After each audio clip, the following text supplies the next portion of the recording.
Yeah, hi everyone. This is Lokesh from the Soul Freedom Show, and we have a very special guest today, Lujan Matus. Lujan is a practitioner of the intuitive path. I will actually let you introduce yourself. Hi, Lujan. Thanks for joining. How you doing? Good. Thanks. How's your day going? Very good. All right, good. I'll let you just give a small introduction just for people who don't know much about you. Well, I don't talk about myself very much, so I don't know how to give an introduction about myself unless there's feedback from other people. Okay, sounds good. So we'll Yeah. just get right into it. Because I know I've read some of your books, Awakening the Third Eye, The Art of Parallel Perception. So you have very good teachings. I know it doesn't fall under any tradition or spiritual path. You have your own path, but can you give us a little bit of background about some of the practices and teachings that you do so that just people can get aware of that? Well, basically, there's nothing I can really say apart from just following the path that's in front of you, which is appropriate for your life, and be absolutely seated and on your timeline correctly. So these are some of the techniques.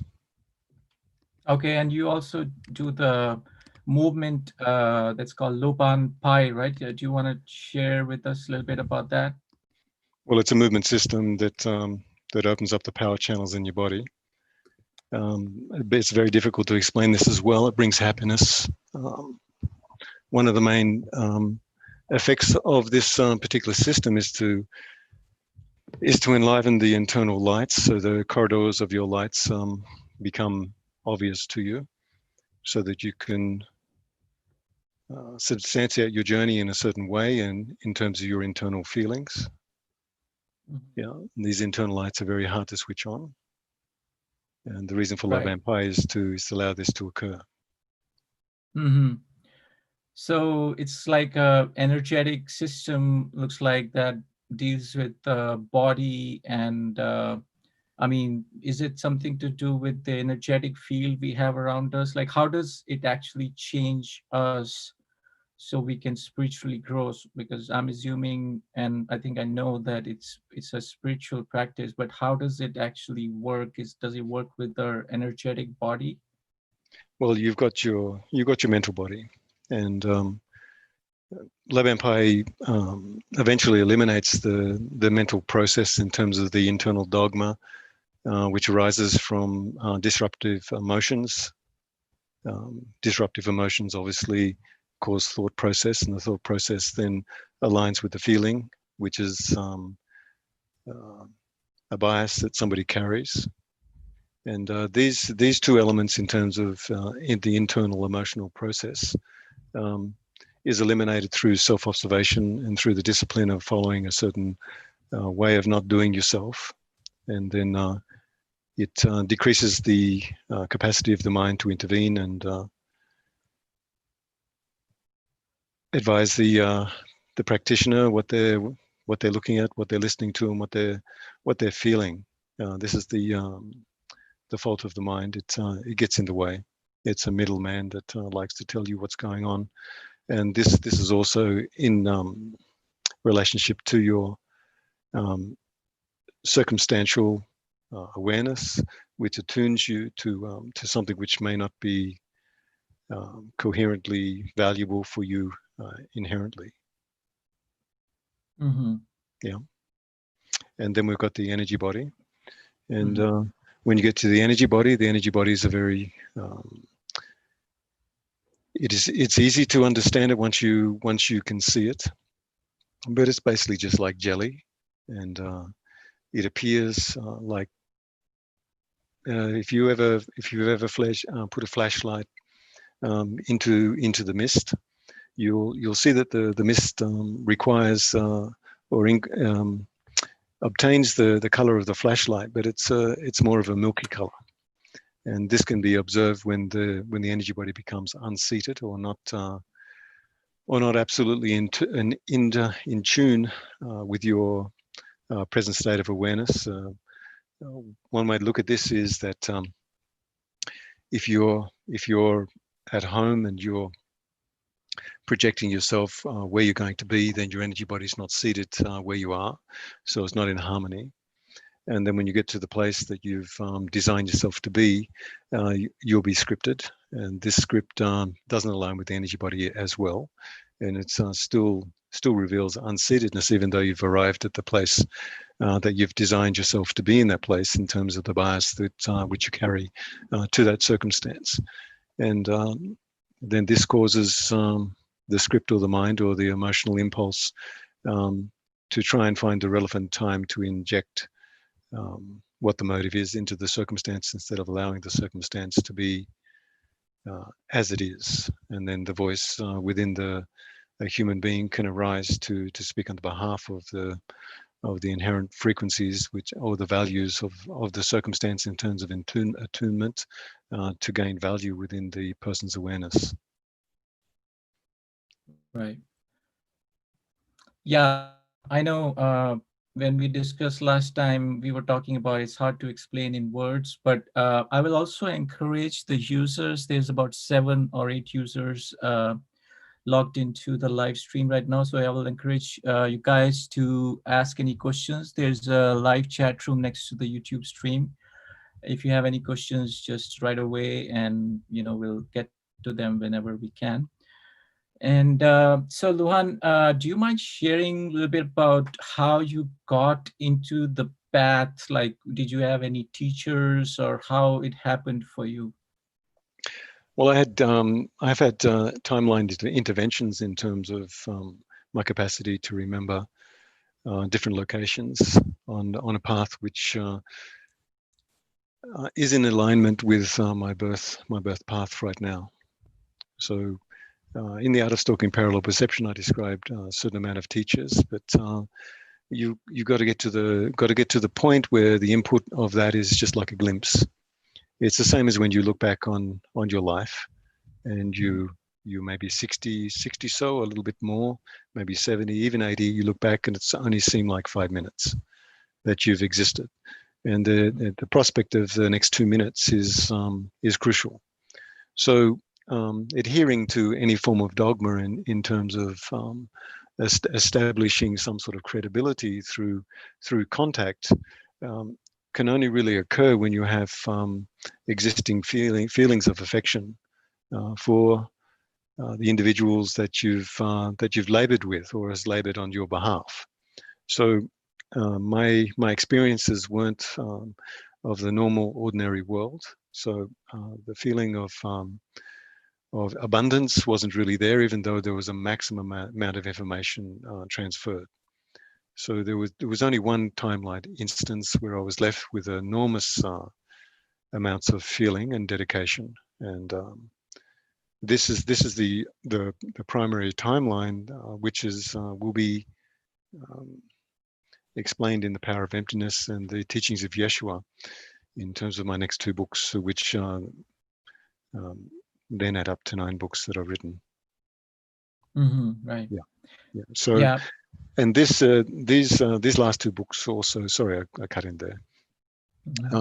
These last 2 books are also intimately related with Whisperings of the Dragon and Who Am I?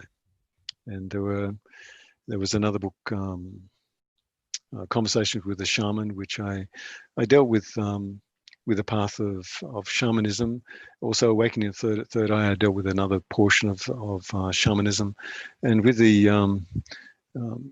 art of stalking parallel perception, it was basically just to take the principles and put them in a human context in terms of having a certain type of alignment or a valid type of alignment, or the only type of alignment which really matters is what are you doing right now.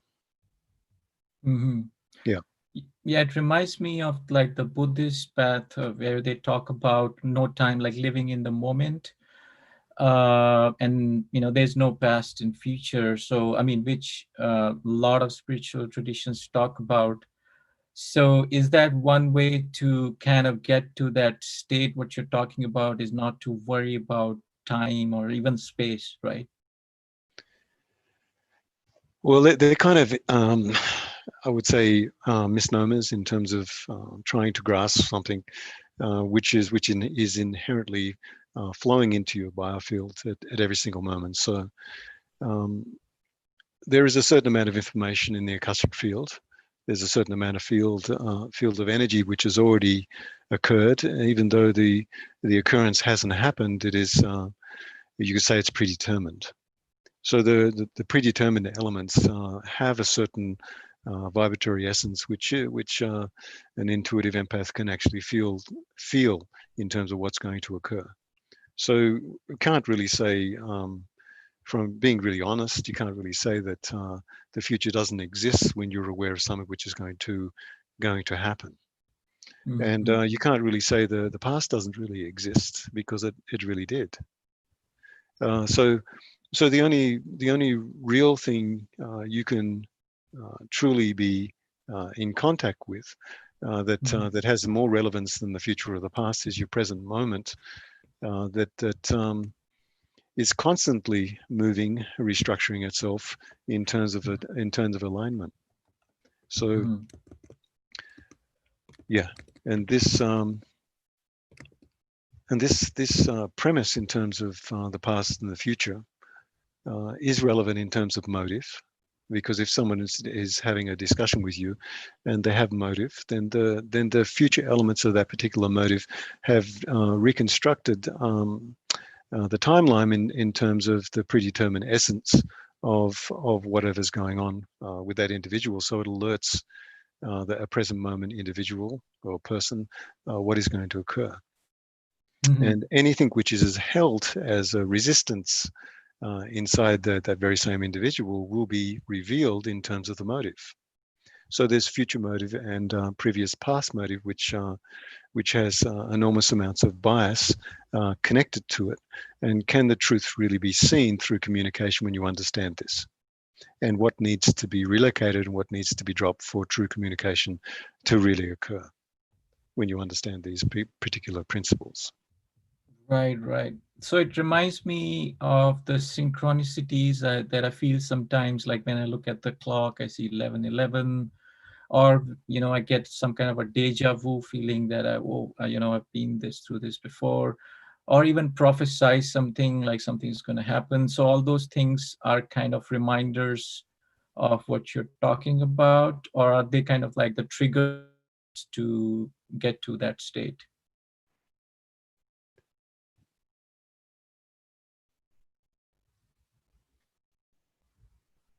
This also the question runs into motive as well, in terms of validating that particular motive. Now, you can't really talk about what is going to exist in terms of the appearance of something which is predetermined in terms of the causality of the circumstances revealing something that you expected.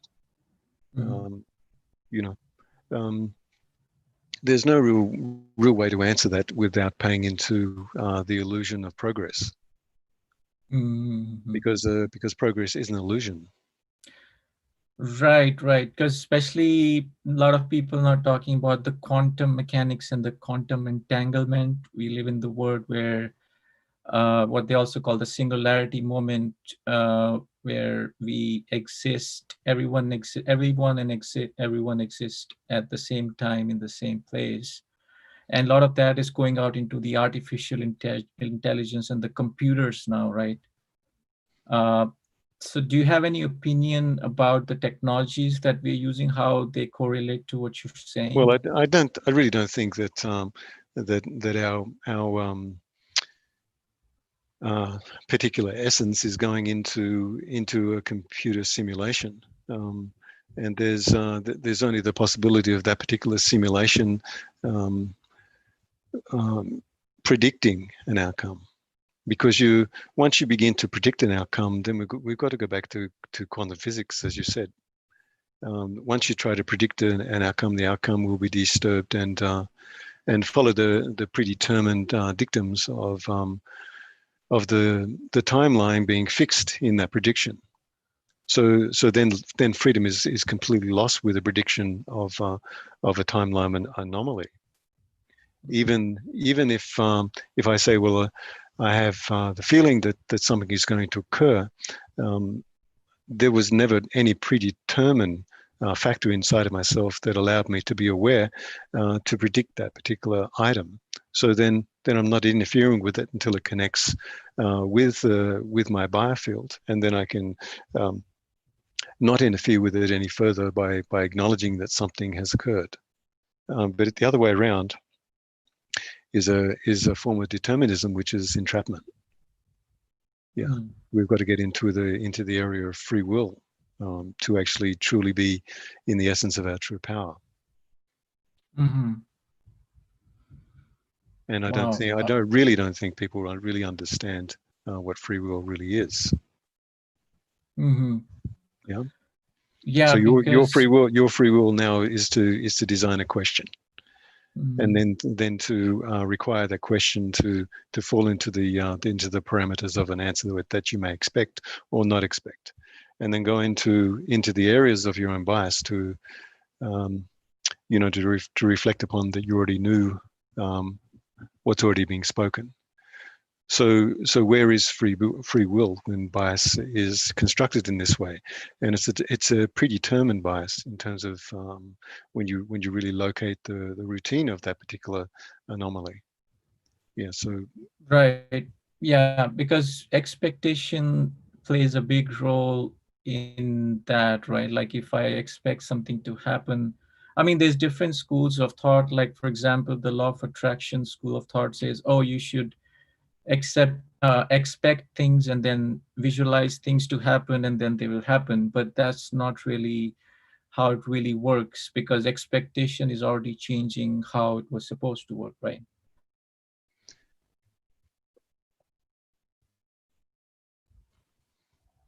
when you talk about these sorts of things, it's an intellectual process in terms of discussing something that somebody may understand in a much deeper fashion. So it's actually now we're going into the realm of what is and may be. It's about somebody else's perception, about the location of what that perception is identifying with. But is it the person that is talking about those perceptions that it's identifying their own bias within the parameters of that perception to put forth a premise of understanding something which is, if it's liquid, can't really be understood.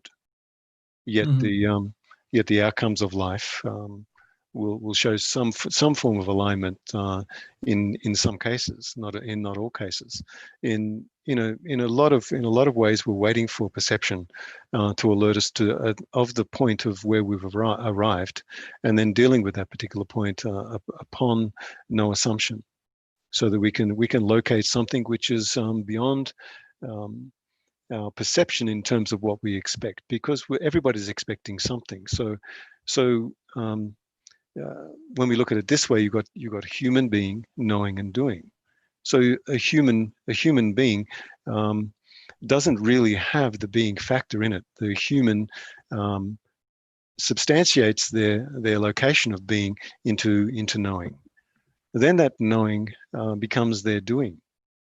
So there's no neutrality and there's no real being there. So it's self-reflective in terms of human being knowing and doing.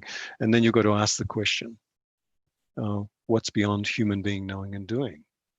And how do we progress beyond the state of the time we were born in, the location we were born in, and the cultural ebbs and flows which have influenced us, and then the world influences which may be pre-programmed to set forward a premise of entrapment or the idea that there is some form of freedom inside of being knowing and then doing. And then how do you not do that? That's the question.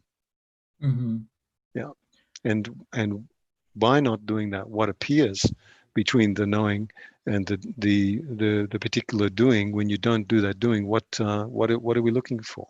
So when I ask you that question, you have no idea how to answer it, do you? What's the question again? Yeah.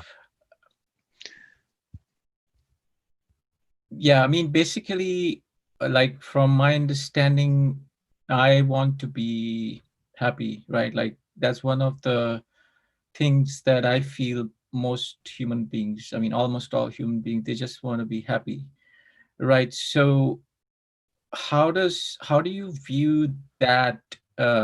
Like, is there a way to be happy? That's it. Is there a way to be happy in life, or is just an illusion because it's just a perspective, right? Well, you're asking a question in terms of how to be happy. I mean, everybody has the idea of what happiness is, and is happiness the way that we've been taught to be happy? Is that really creating happiness? So you would ask maybe um, so many different peoples all over the planet at the moment, are they happy? That would probably tell you no. Mm-hmm. Yeah, Yeah, and but if you the, ask them what they want in life, like they will say, "I want to be happy," right? yeah, but if you ask these people, are they happy at the moment? They would say no. Yeah, exactly. So that's what I'm asking. Like, do you think like we can be happy? Is that something that's possible, or it's just we're chasing like a dog's tail and it's just going round and round? Well, how do you identify what happiness is for every individual? Would be a different thing, wouldn't it?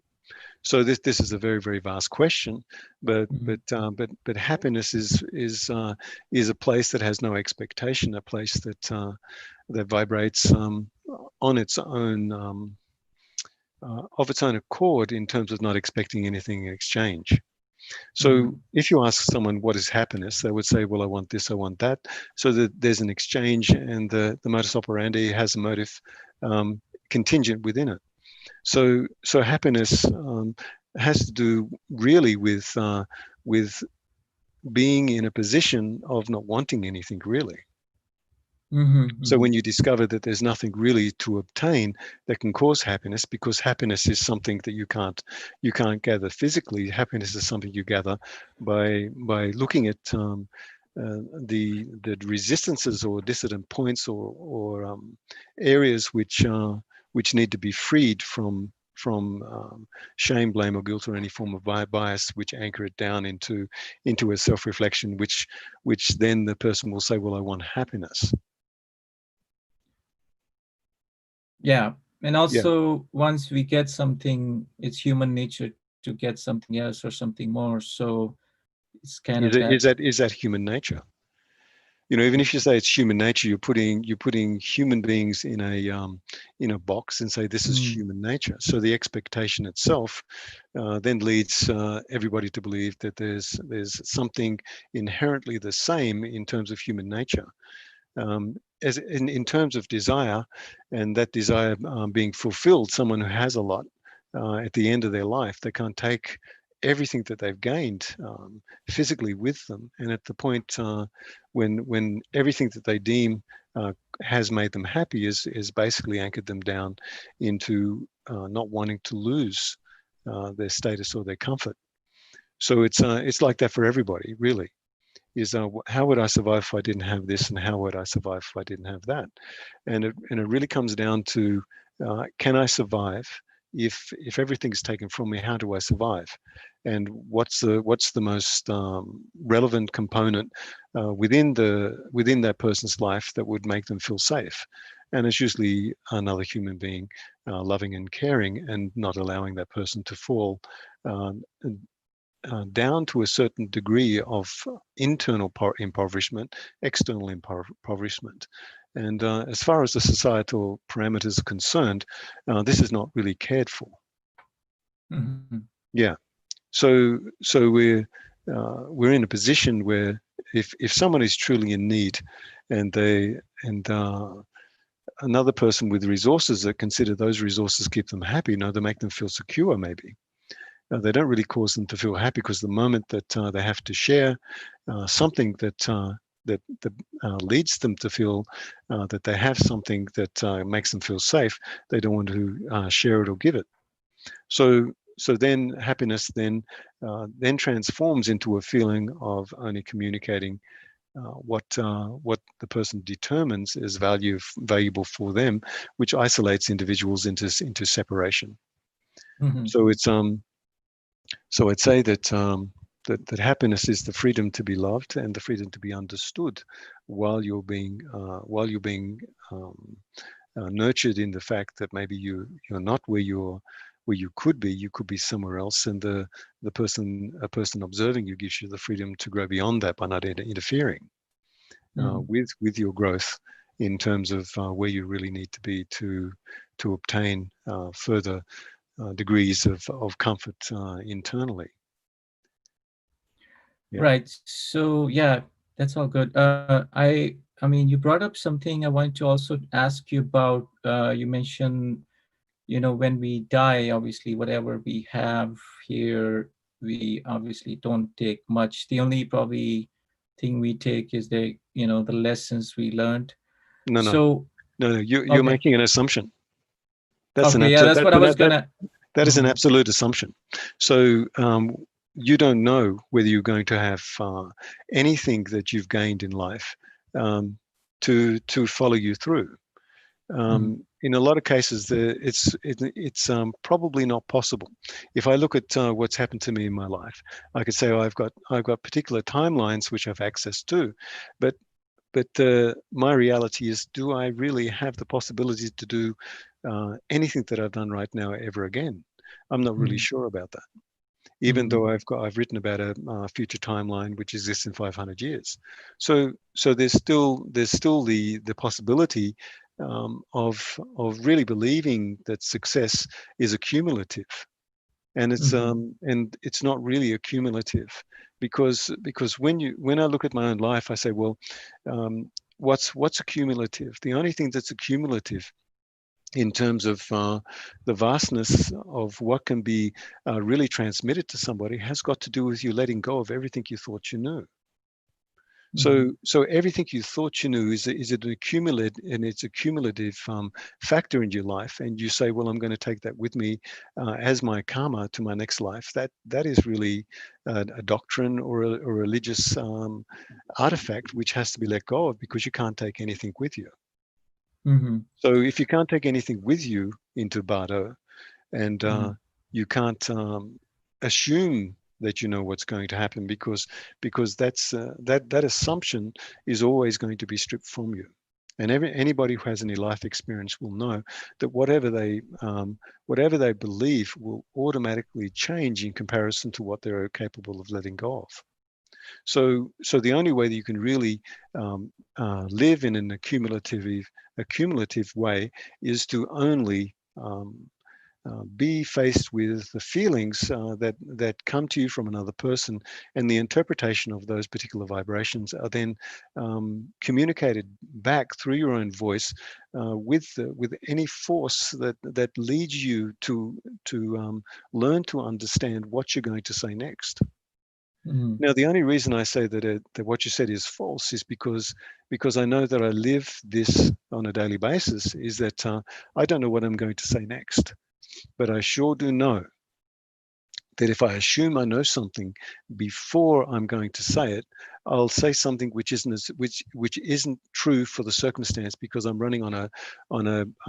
Yeah. frequential Mhm. bias that's inside of me, Mhm. which overrides the subtleties of the frequency which is meant to come into my body, to then be spoken in a shared fashion and listen to myself as I'm communicating. So that's how disconnected you have to be from your own um, Like. capability to Mhm. think you know what you're going to say, because you can't, Mhm. because in this state you can't even think.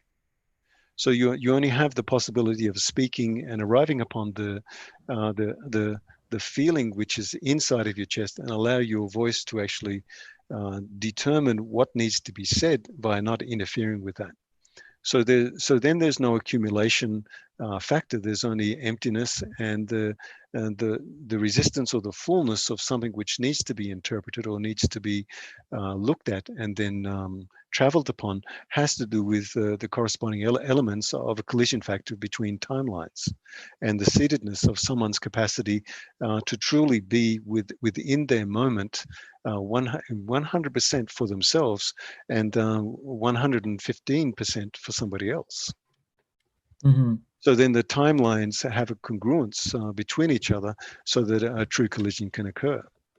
And then you've got to take into consideration that there's an anomaly, so where you have a collision even though you decide not to have a collision with somebody. Yeah. So from where I was coming from is I was more thinking in terms of like, when people go through past life regressions and stuff like that, they come up with, oh, I was this, and I learned this. So I mean, obviously I haven't died yet, so I don't know what happens. I mean, I've died probably in the past life, but in this life, I won't die yet. So I don't know what happens after death, but I'm just saying from others' experiences that when they go through those regressions, which can also be made up, because how do I know that's their past life, right? They could be tuning into somebody Yeah, else's, or but you're yeah. you're talking about what ifs and maybes now. So how we meant to communicate with what ifs and maybes is it is it the collision factor in terms of your real communication with the moment that's right in front of you has got nothing to do with where you were, where you've been, or who you really are. Because if you're really in the circumstances and who you really are can't hear what's actually being communicated, then who you really are is not who you really are, because you're substantiating a what if and maybe in terms of really substantiating that for yourself, and then trying to lead me into answering a question where I put something in front of you and you haven't heard me. So if I'm talking about a collision factor, and what do you do with that particular collision factor, and is there a possibility to have a, a part and parcel of yourself not colliding? So when you talk about something which everybody knows about and everybody understands, and then I put a very, very valid thing in front of you, you don't really see that. So you don't really ask a question about that. Your bias then puts forward something which isn't really harmonious, because it's a scripted thing that maybe everybody wants to learn about. Yet is it valid in terms of are they really learning anything, or are they just repeating something that they've heard? And then trying to substantiate that, and then it becomes a loop, and nothing's really been said, and something's been repeated over and over again. And so there's something new coming up that has absolute value. So in that case, again, I might be wrong, and correct me if I'm wrong. In that case, what you just said, in that case, we don't need any teachers. We don't need to learn from anybody's experiences, because that's not what I am, right? So what you're from my what I understand is, I need to just go within myself and experience things for myself instead of depending on other people. Is that what you're saying? No, no, I didn't say that at all. I was talking about a collision factor in terms of Mm. the passerby principle. Mhm. So you wanted to ask me about Loban Pi. You wanted to ask me about my philosophy in terms of how does it work, and how does it circulate in the system of human awareness to debunk the programmed response, or the programmed expectation. So a passerby principle is that when somebody has an assumption about somebody else, and they have an assumed idea of their own bias, they'll ask the assumed bias as a question upon the assumption of the person that they're talking to, me and you. Mhm. So this assumed bias then debunks itself if the person that you're talking to isn't in alignment with the subject matter that you want to increase your own understanding with, or increase the bias of any individual which is listening to the circumstances, to say, well, I want to understand about this. Yet everybody knows that anybody with any salt knows, if you imagine you're somewhere before you there, you do a tremendous disservice to who you really are, because you're imagining you're someone that hasn't really gained the experience of what you're talking about or what you want. So if somebody says to me, well, I want to go into meditation, and I said, well, You go into meditation, you go deeply inside of your body, and you don't expect anything in exchange. You may watch your heartbeat, you may go low, very, very deep into your lower dantian, find the absolute center, so it grabs or causes a certain feeling or tosses your intestines around when you discover where it is in joy and happiness and crying simultaneously. And the person will say, well, I don't know what that is. It's just you're finding an internal balance inside of yourself. And if the teacher or the person who's instructing this has any salt, they'll say, don't visualize anything, don't imagine that you're going to achieve anything, don't interfere with your own progress. Don't interfere with something that's so subtle that you can't really be aware of it.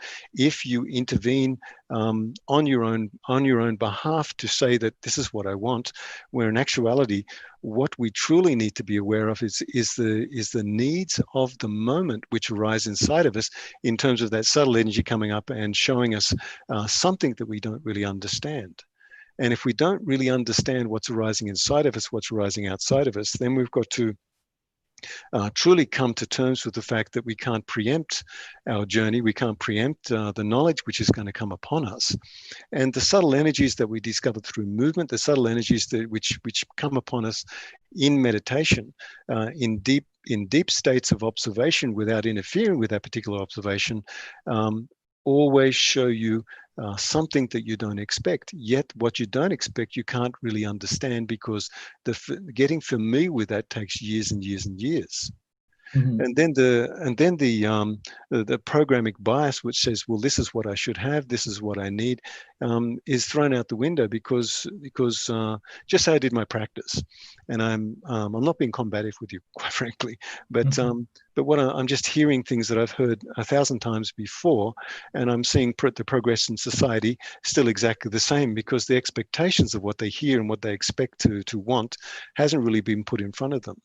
Now, if I do my practice, sometimes I have an enormous amount of energy going through my body. I have the power lines, the lights inside of me open up, and this I would when I mentioned it this to you before, I thought, well, okay, that would be a point of interest for you to ask a question about that.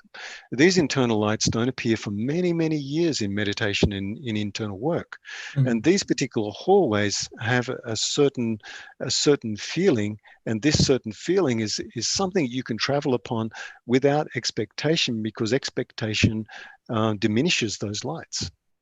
So once you discover that somebody has no expectation, and they ride upon the value of the feeling, which disappears when an expectation comes up in terms of determining what the person wants, then the practitioner will realize that the expectation dissolves their true path, which is very, very softly indicating to them a very, very subtle feeling, which you watch without looking at, which you feel without touching, and which you listen to, and you can't really locate the auditory origin of this particular feeling.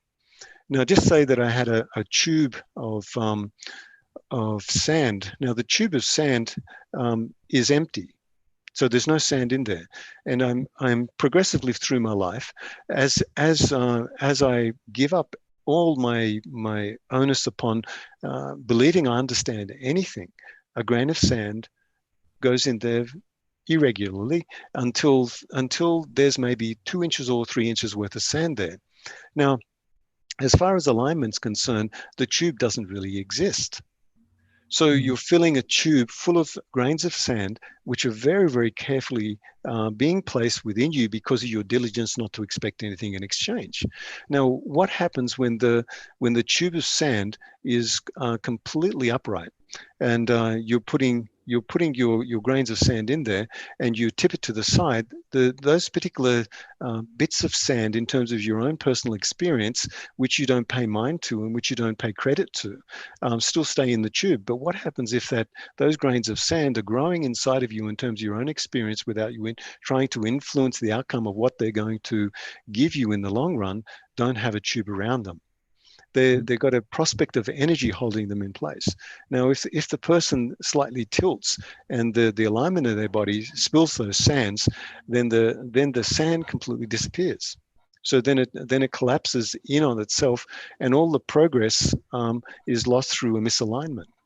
So we've got to be very, very careful with our internal lights, because our internal lights are like gathering these grains of sand until it gets to a critical point where the sand disappears in terms of the functional elements of the gross factor of our awareness becoming very substantial. And you would say, well, the grains of sands becoming substantial, they must become more solid. No, they become more insubstantial in terms of turning into light, because the small areas of awareness which indicate to you that you've grown automatically transform into something else, and the previous expectation can't be existent even upon the foundation of that person's growth of awareness. I hope I'm not being too abstract. Yeah.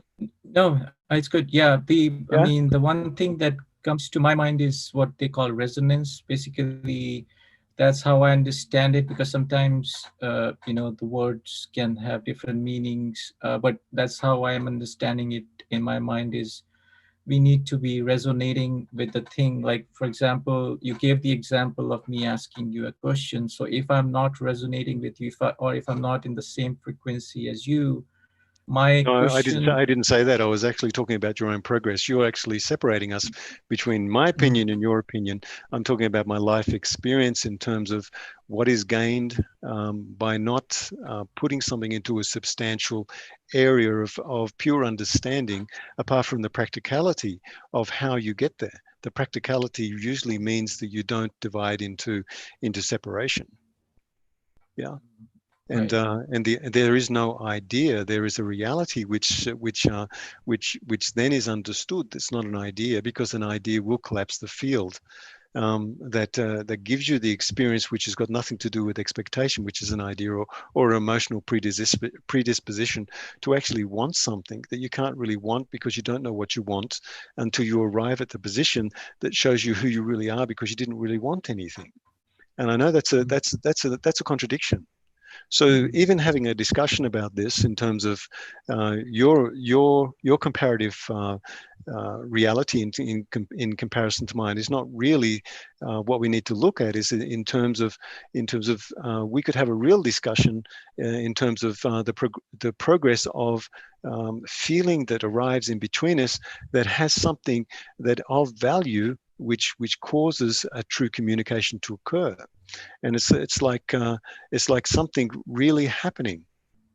And if Mhm. there's nothing really happening, then we're just talking about something that's not really happening. But you can sound like you're talking about something which is happening, but it's a preemptive motive to say, well, this is what is going to happen.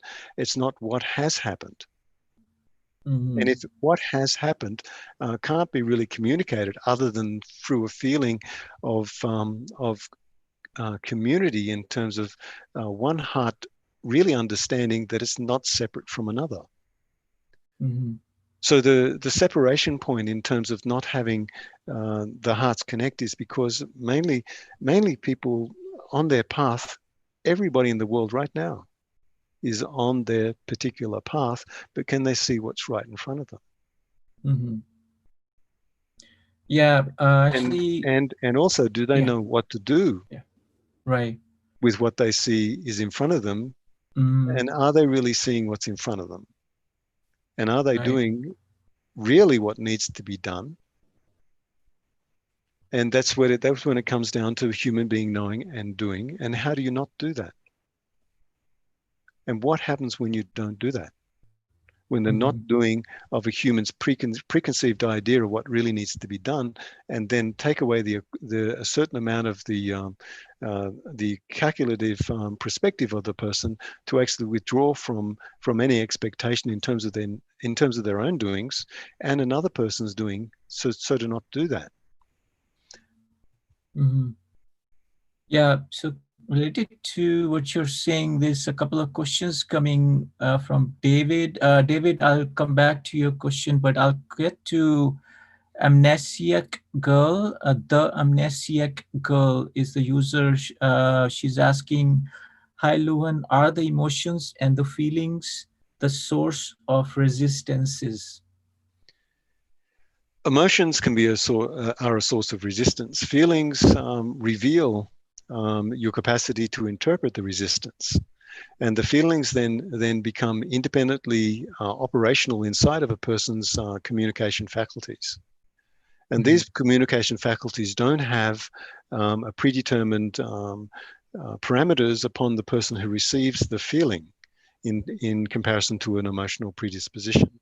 So an emotional predisposition is locked into a certain way of perceiving the world because of the particular motive. Yet a motive can be reinterpreted via pure feeling to speak to that, to allow it to arise beyond its resistance. And we can have resistance emotionally, we can have resistance mentally, we can have resistance on a physical level. So the resistance is determined via the disharmonious capacity of the person to understand there are two things, more than two things in front of them. The collision factor is that somebody may arrive with resistance. Your feeling may interpret that resistance, and then the person who feels the resistance has the capacity to interact with the passerby principle, which is to collide, obviously, or to internally collide with the resistance emotional predisposition going into the body, and the feeling perspective of the individual who understands whether they can or can't have this collision, decide what they're going to do with the timeline factor of the other person and their existence of their own pure timeline, which is the you've got your energy body, which is seated, and then you've got your pure essential blueprint. Now, nobody wants to go against their blueprint, because if you go against your blueprint, then you lose your true purpose in life. So what's got to be understood, if you have somebody that has a predetermined emotional predisposition, and they force this upon you, if you submit to that and openly engage, then you've got to follow it right through to the very end, because the collision factor, from that particular perspective, demands that you understand that the person can make a mistake with you.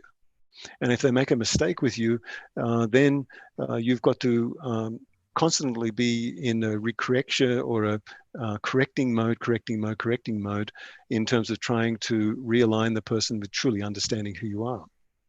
There's another particular area of understanding that you can apply to this, is that you believe, or you don't believe, but you understand that the person's making a mistake. So they're missing an opportunity with you, because their emotional predisposition can't really understand the subtleties of your feeling and how you're progressing in life. So there's this particular person that you realize, okay, they're missing their opportunities to meet you, and you're missing your opportunity to meet them. So the collision factor then determines misalignment. But if you go back to the original position of that, in terms of really understanding it, if somebody decides to have a collision, and they want to have a collision with you, and then you feel them going through your body as from an empathic perspective, you can decide not to have a collision with them, and you decide to be honorable to them, by not adding your own thoughts, not adding any feelings which you've gathered inside of you, and truly abiding via your own seatedness and your own blueprint to truly be essentially who you really meant to be, by just observing that particular person without having any adverse projections towards them, because then you're solidifying their timeline and not honoring the fact that they're missing the opportunity. So when you see from this perspective, the collision factor then becomes very, very subtle, in terms of, that the person can't see you, but you're not going to add to them the same way they'd like to add to you. So you soften their timeline by not gossiping about them, by not having bad feelings about them, by being knowing, and then not doing them, even if you can see that they're a particular type of individual. You don't do that person. And when you don't do that person, the prospective factor, in terms of them being off their true timeline, they're not really seated because they've lost their way. So you don't add yourself to them. The same way that you add yourself to them when you decide to communicate absolutely and be totally forthcoming, which causes a misalignment for that other person, because they can't really see you anyway. Mhm. So So these are two types of collision factors can occur. But even if you decide to have a feeling that is inside of you, and you see through that decision of that feeling coming up is independent of you. You don't go talk to somebody else or defile that person with your ideas about that person. So you stay seated within your true blueprint, within your true capacity for your energy body not to be involved, yet it's been involved in a certain way, just a little bit of a way in terms of changing your perception to actually identify something in front of you. Now, that really identifies you. You participate in a timeline that's incongruent to their life path, and you can see they're off their life path. They're missing their opportunities. And then the second factor is that the inside of yourself, you still participate, but you participate in a way which it's very, very subtle. So you take these subtle feelings that maybe come from a person with an emotional predisposition, and they hit you hard. So then you look at that inside of yourself. You don't judge them, you don't think about them, and you don't create feelings about them. So you put this to hard work. Now, the reason why I say it's hard work is that when you've got the feeling which is disruptive inside you, you then go clean your house, and then you work 100% in the circumstances you're in, and you're 100% there. You're not in the location where the person is giving you to focus upon. So that you're still wholly and solely seated within your life that's right in front of you. And you don't go home and talk to your brother, your sister, your mother, your father, or your wife about anything, because they weren't there. So that instead of giving this feeling of disruption, you give a feeling of love and understanding to them, and then give yourself in service to those people by understanding that that by giving the idea of somebody else in terms of a what if it may be of speaking to somebody, speaking about somebody that's offended you or hurt you, also adds to that person's timeline, solidifies their capacity not to actually be free from what they're doing, because you're adding to them via adding to other people's lives. And even if those people have never seen them, the determining factor of their emotional predisposition is to align with you, and then you're soundboarding and you're taking them prisoner with the essence of the circumstance that you should be strong enough not to pass on to another person. Mm-hmm. And this then gives you your timeline reality in terms of who you really are, and what you begin to realize what happens between being human, being knowing, and then not doing the prospect of a socially engineered society. So you don't do those things, and then you begin to learn something subtle which you never noticed before. And this subtlety is tremendous, because you can't really get to the subtleties until you stop doing the expected areas of your bias to confirm to yourself that you're right. It's better you confirm that you need to not do these things because they're not progressively meant to be on your path. Because if you were a monk or somebody living in a temple, you wouldn't be faced with this. You'd be faced with not interfering with your environment, because they're the general rules of conduct in these sort of circumstances. So what I'll say, what you do with a feeling, if you're not disciplined in your human being knowing and doing, the first thing I'll say, well, if you can't understand what I just said, if you really look at it and you say, okay, a normal person's got a thief inside of them, and this thief is waiting for somebody else to send something to them. Now, so if a person sends you something, it's kind of like a ghost of the thief they have inside of themselves. So that ghost then looks for the trigger thief inside of the person or the host. So if you understand you've got a thief inside of you that's going to react and send another ghost to a family member because you spoke to someone that upset you, then you're sending the prospect of a ghost from that person. Sends you a ghost from their thief because they're trying to trigger you into some form of communication. Then if you've got a thief inside of you, then it'll progressively build another ghost to be communicated to somebody else. And what's not happening in these types of circumstances is that somebody doesn't say, well, the best thing for a thief is put him into hard labor, get him to work off his social determined bias and allow that thief to put themselves to work, and slowly but surely that thief will disappear inside of the person, except everybody's putting their thief to work in terms of sending the prospective illusions of suffering between each other in terms of this false communication. Blah, blah. Right.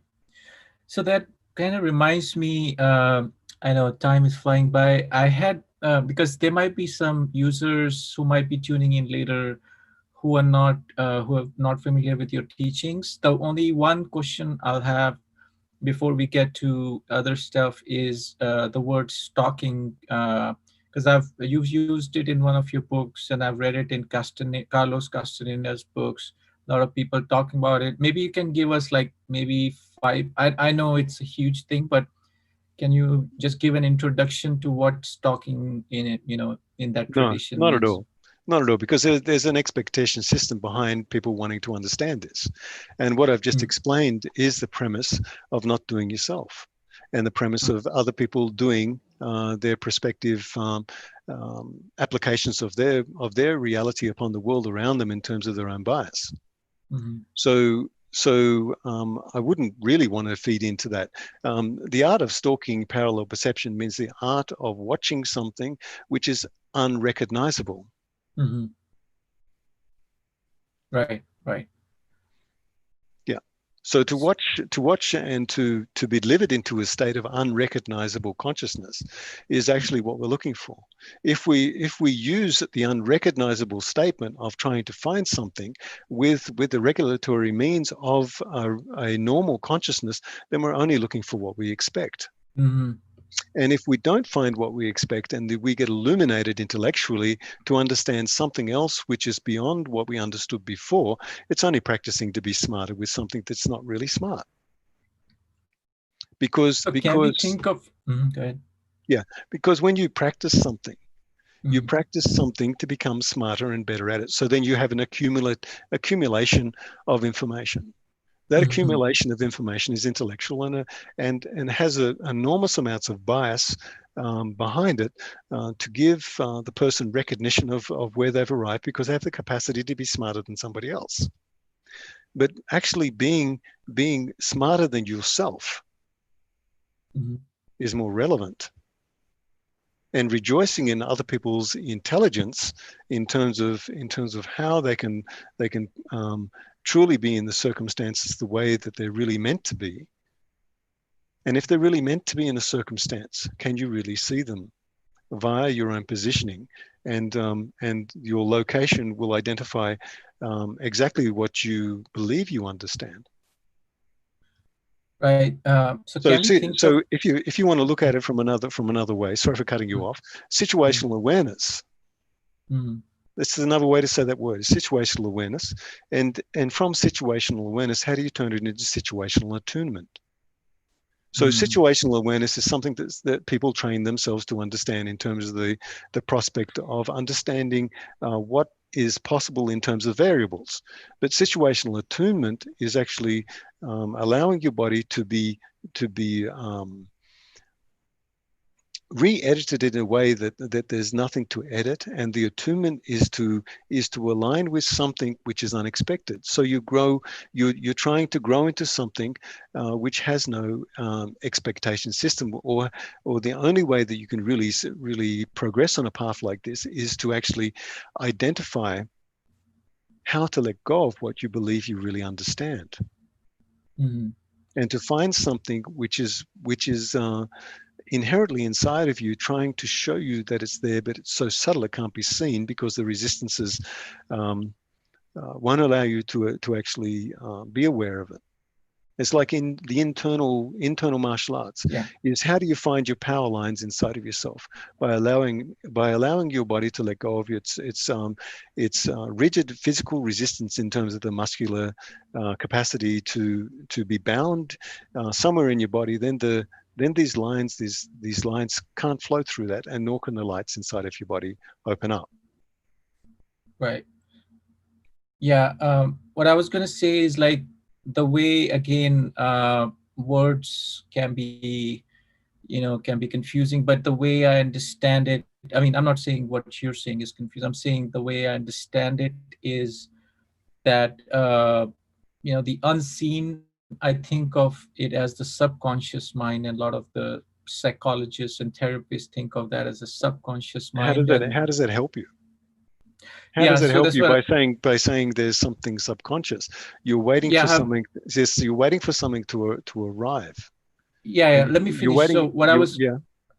So what I was going to say is the way it has helped me in the past is, like, for example, things like hypnotherapy I've done, and even meditation. What I'm doing is, and I know that for a fact, is I'm accessing my subconscious mind. It's letting me see things that I don't know. Uh, so I mean, I'm saying this from a perspective of people who may not be aware of this, particular path of teachings you're teaching. I'm saying from an average Joe point of view. I'm trying to see if there's any correlation between that subconscious mind and what you're saying, like the unseen, or Okay. is there's Well, no let me relation? let me talk to the average Joe. Remember, we were talking yesterday, and I said, be careful. You have to be careful. And what I Mhm. said to you was very, very clear. Is a lot of people who want to learn can't be taught. Mhm. So if you can't be taught, how can you learn? If you've got a preemptive idea of what you expect to arrive upon in terms of your own learning. Now, everybody that has life experience will say, "Well, I never expected to understand it this way, because the way that you understood it from your youth is never the same that you understand it from 20 or 30 years after a point." So expecting something is not really the way to learn. Is to actually is to come upon the unexpected, is where you arrive upon the premise of something which is inherently very, very valuable. And and to speak to the average Joe, and then try and reduce what I'm saying into a package which is for someone who can't really understand. I mean, I can't really do that. Mhm. How can I say, well, I've got this to say? Well, I actually really just did say it, but I gave techniques as being, knowing, and then not doing yourself. Mhm. So how can you speak to someone and say, well, this is what you need to understand because you're an average Joe? The thing that I would say is, well, I wouldn't say that. I would say, don't do yourself. And when you don't do yourself, you'll come upon something else which is highly fragile, that can't be really seen or expected. So then you have to let go of your expectation system.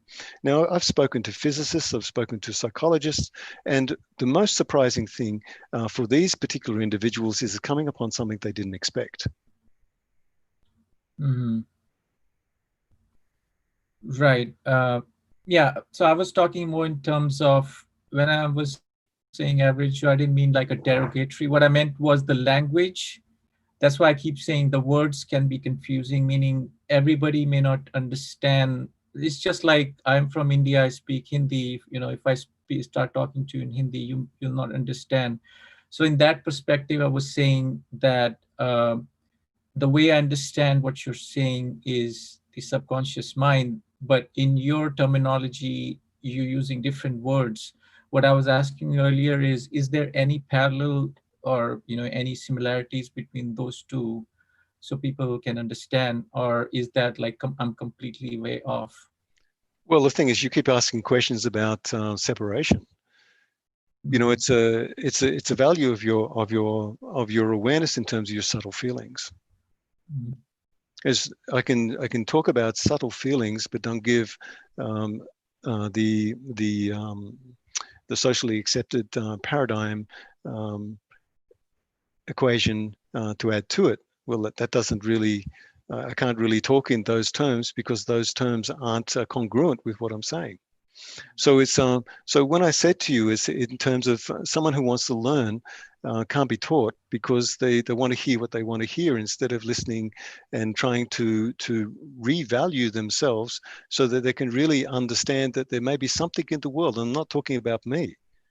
Something in the world which needs to communicate, but you can't communicate with the same type of consciousness to expect a response from the same type of awareness to relay you back a different message. It'll only be a message which builds upon the very premise that asked for the understanding to be understood in the same way. So if you use these types of parallel conditions, which aren't really parallel, they're just moving from one condition to another condition with the same premise or the same logical location. You know, it's maybe something maybe reasonable to an unreasonable person, but it may not seem reasonable in the long run.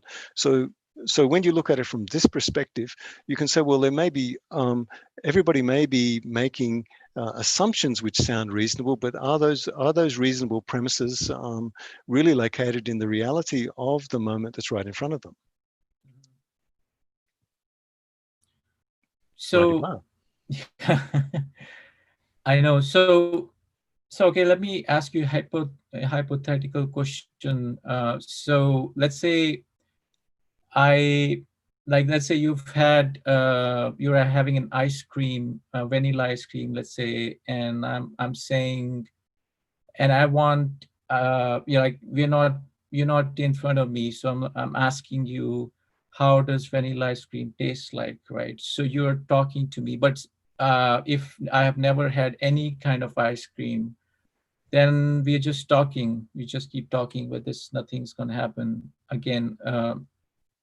That's how I'm But understanding you're what you're you're talking saying. about perception and about the location of becoming more advanced in terms of your awareness. That's a very cerebral, it's very highly intellectual, and it's got nothing to do with connecting on the heart.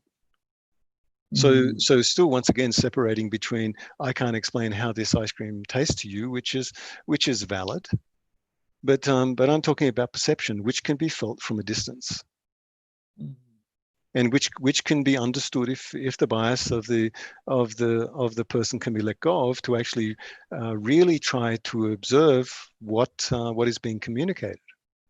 If you can't really observe what's being communicated, then your ice cream is your intellectual bias. yeah, it's And all in my I'm head. not Yeah. and I'm not chewing ice cream. You've got a You're problem. just calling it ice cream. Yeah. Yeah, no, you've got a problem when it comes to this. Is that everything, if you need everything to fit into your box. So how are we going to spiritually progress? You say the unconscious mind. If you want to progress, you've got to get out of the box. And the only way you can get out of the box is to stop doing you. If you stop doing you, then then your capacity to realize something that intervenes on your behalf in between you and the subject unifies you in a way which gives the subject matter value in terms of understanding the vibratory essence of what's in between you and the collision.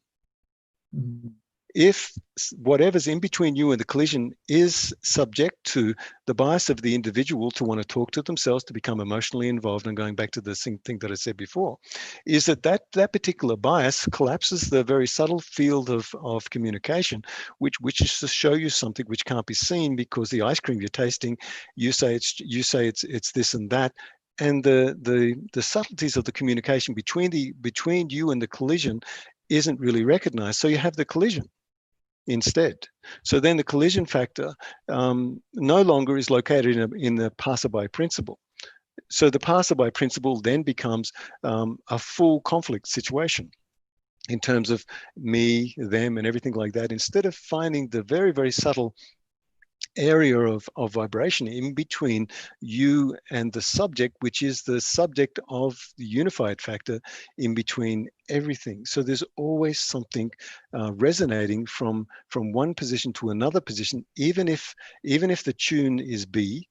In between you and the tune played, there's an experience in between, or another value system in terms of a vibration, which appears, which the vibratory force creates an anomaly via the fact that the tune B creates a sound wave which has a locatable value in terms of it creating something that becomes um, located within the sound which makes a shape.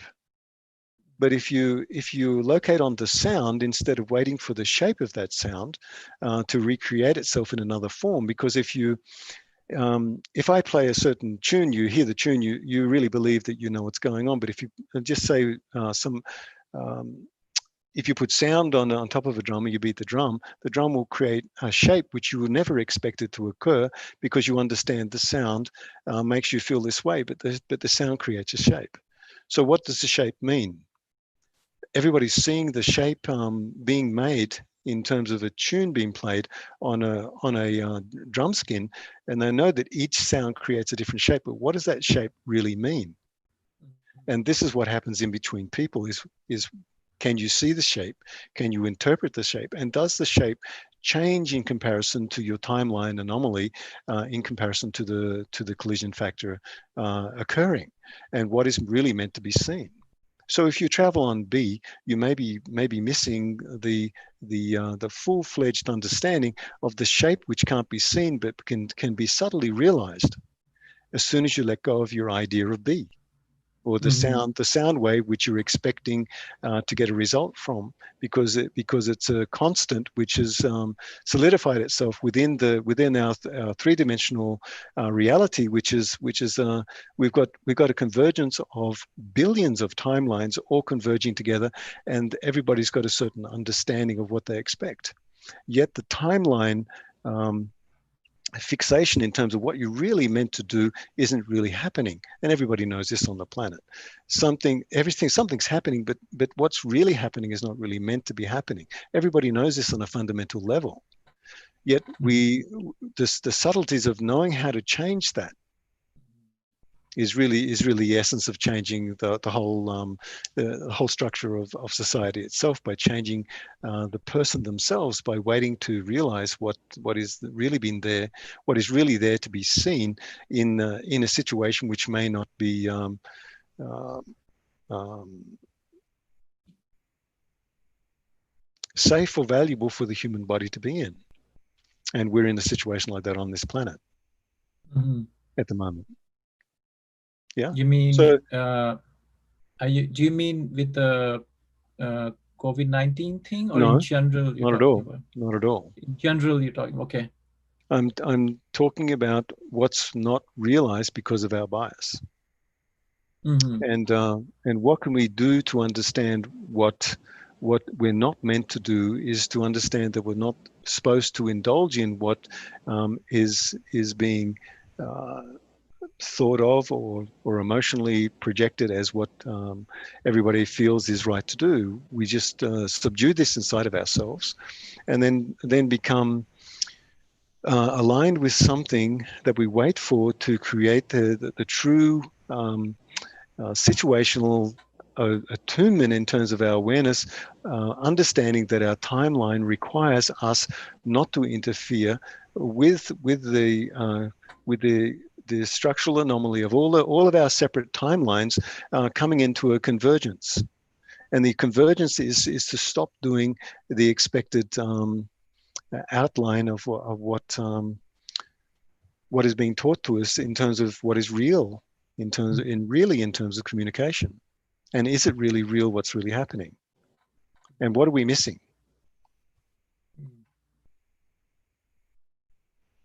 Right. So I'll ask just one more question before we wrap it up. Before maybe you want to talk about, the teachings, the workshops, all that stuff. But before we get to that, just one last question. Actually, it's two questions, but I think they're kind of related to each other. And if you don't want to talk about it, just let me know. It's related to like dreaming, because I've read some shamanic books and done some workshops. A lot of teachers talk about dreaming, what we can learn from our dreams, astral travel, all that. And the other aspect of it is plant medicine, which I feel that also is very like a shamanistic thing.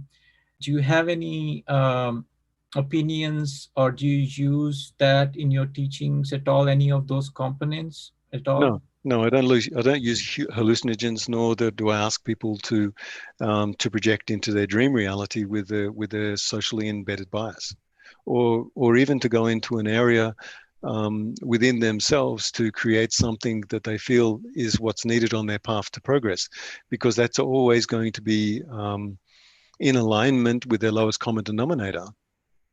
And the lowest Mhm. common denominator is what the person needs to let go of in terms of what is emotionally holding them in the place of expecting something in exchange, which may not be the exchange which will necessarily help a person progress on their path.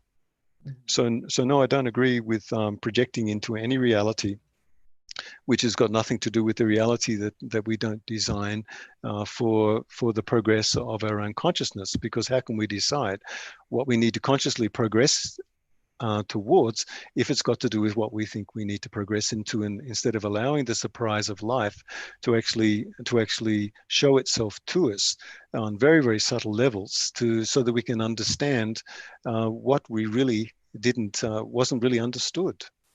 So a bias or setting up a premise of trying to locate something, trying to dream, trying to have power in an area that will displace our energy in terms of our focus away from actually the real world, because the real world is a dream.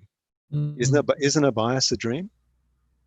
Right, right. Yeah. So do you think those can be harmful then in that case, like any of those things? Well, if a bias is then the progression, the projection of a dream of that particular bias, isn't that bias subject to the illusionary factor of the person who has that particular bias?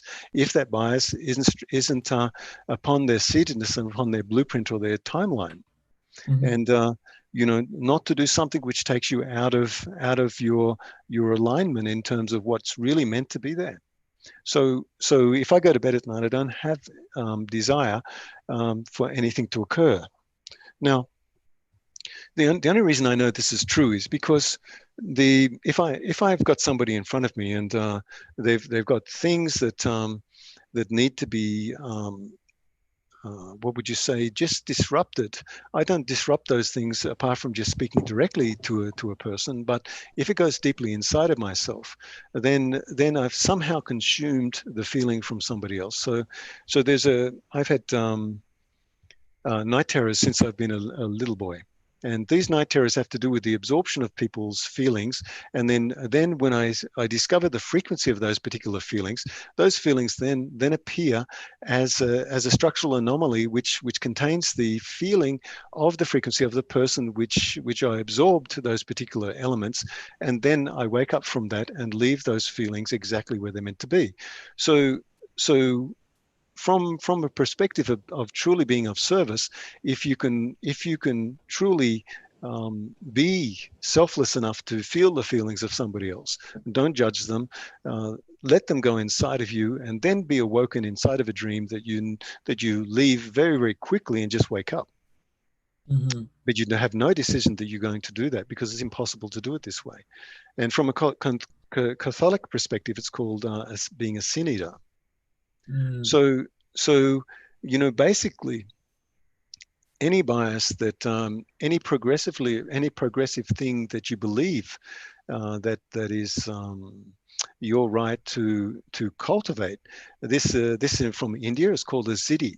Now, Yeah, India, powers.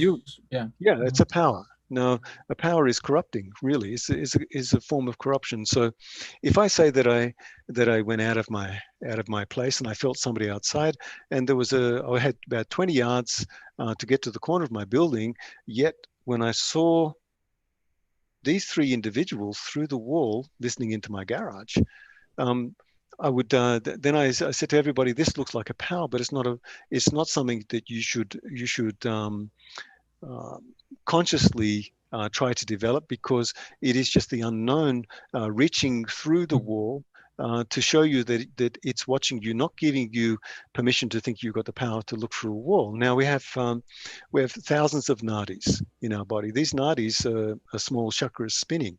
Now, if a nadi opens up, then a power makes itself available.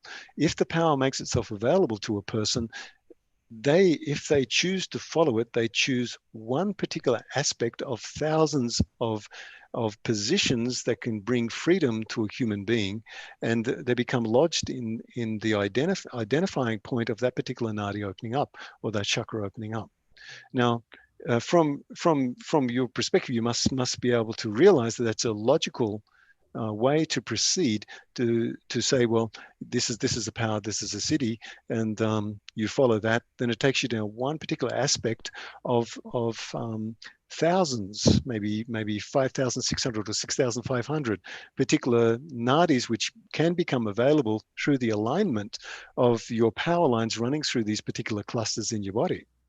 So if you get rediverted into one of these particular positions, you can be trapped in the idea that you need to progress with that, when in actuality a power is only something identifying itself through the power to show you that, don't pursue me, I've found you, don't pursue me. Mm. Yeah, and if you don't pursue that, then you're free to fully evolve without the idea that you need to pursue and hunt something, which, you know, somebody may be a good dreamer, but are they a nice person when it comes to being a husband or wife? Right. Yeah. Some. The human condition is our biggest lesson. Our Mhm. human condition, and how we communicate with other people determines who we really are, and is a true reflection of what we're doing with the solidification of somebody else's timeline in comparison to softening their timeline by not adding the idea that may not be congruent for that particular Mhm. individual. That's why groupthink is a particularly dangerous. Is that the group of people think they need to do something, where in Yeah. actuality they may need to do something else, something like not be aggressive, not be covert, not be um, using their circumstances to benefit themselves, instead of trying to see that the benefit of the circumstance is truly inspired by the withdrawal of somebody wanting something, which isolates their desire, instead of seeing that the moment has something crucial value to be seen via not having any preemptive motive within circumstances. And this develops love and affection and true joy. Because the moment somebody says, I want this and I want that, they go grizzly to the corner and with their lollies, and they say, well, I'm getting a sugar hit out of my need to want something, and I believe I've got something, and I'm not going to share what I've got. This then when I get the full power, then maybe I'll share it. But it's all on the premise of empowering themselves, and maybe asking people to kowtow to the power of the person that's looking for this particular element of gratification. So it's truly a true human being will actually be absolutely neutral, Right. and Okay. discover the subtleties of what's really Mhm. in between them and the true circumstance, and not try Mhm. to identify, I'm going to dream. If I Right. say, Right. if someone says, well, I'm going to dream, and I have this particular motive, then the true essence of the circumstance gets captured by that particular resistance. Mm. Yeah. So the resistance of wanting something that if it naturally occurs, then let it naturally occur. The moment Right. you pursue it, you want to watch out. It may pursue you. That's what happened to me. I had the ayahuasca once, and it kind of consumed me. I didn't really consume it. I was like crying all the time and stuff. Yeah, I wasn't talking about ayahuasca. I was talking about the personal bias in terms of wanting something, Mm. which gives the idea of empowerment. Also, with the hallucinogens, people go into hallucinogens, they want enlightenment, but truly they want to be empowered. And empowerment means to Yeah. let go of everything that possesses you and everything that you are attempting to possess. Right. As soon as you stop wanting to want something, what you really need appears in front of you, and it's very difficult for people to hear this. Mm. Stop wanting what you think you want, and see what is really needed Right. of your humanness in this timeline, which is a very very short burst into this world. Mm-hmm. Yeah. what is a I mean, you ask everybody on the planet at the moment, and they'll say, you'll say, what do you want? Peace and happiness, and not so much disruption. We want progress. We want to evolve. Yeah. But if evolution is kindness to another person, and to see what is truly necessary for your own human environment, because that's what we're living in, is in a human environment. Mm-hmm. Giving is harder to understand than taking, because giving Wow. brings up the Yeah. bias of losing. But by giving up Mm-hmm. the bias of taking, um, losing something gives value, because you haven't really lost anything apart from an opportunity. But is an opportunity lost something that can gain itself through not connecting to the fact that you've lost anything? And is trying to gain something that you haven't achieved, isn't that a loss of your time? Mm. When right in front of you is who you're really meant to be, but can we really discover who we're really meant to be? If we're programmed to actually really believe that what we want in terms of our immaturity as a human race is what's meant to be focused on, that's the Right. biggest question to ask. And if Yeah. the and if the Mhm. if a puppy was in front of you that was hungry, would you feed it? Is that a rhetorical question or real Yeah, of course, question? of course you would, because the Yeah. need of the innocent and vulnerable is more important Right. Mm-hmm. than Yeah. anything that can ever be imagined. But the thing is that we grow into human beings that lose their sweetness and their vulnerability through the expectation of the social bias that we're born into, and it's everybody forgets that it's just a puppy. Mm-hmm. It's just a young individual still trying to find out why they're here. And Mm-hmm. why is there so much duress, and why is there so much discord, and why can't anybody really understand the true needs Mm-hmm. of emotionally starved people? Mm. Because everybody wants love, everybody wants affection, and that's the true question which was never asked. What can we really do? Who can we really be? And what can we really stop doing? And who will we really become when we stop this? They're the major questions that really need to be asked. Yeah, I think that answers David's question, David. uh, we also can a little bit running out of time, but Luhan, I'll let you just give a little bit of more information about how people can, or where people can find you. I'll post a link to your website on this YouTube. But do you want to talk about your classes and workshops coming up at all? Well, I mean, I guess I really don't like selling myself like this. I'm a teacher, and I teach things of value. I teach movements which awaken people to their true potential, and the journey begins beyond that particular point. I mean, you can look at the testimonials on my website. Basically, I'm not really good about talking about myself in Okay. this way.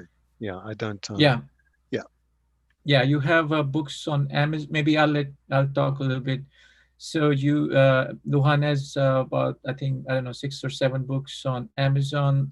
His website is parallelperception.com, and he does group workshops and private workshops. Right now, because of COVID-19, it's a little bit different. You can go to parallelperception.com.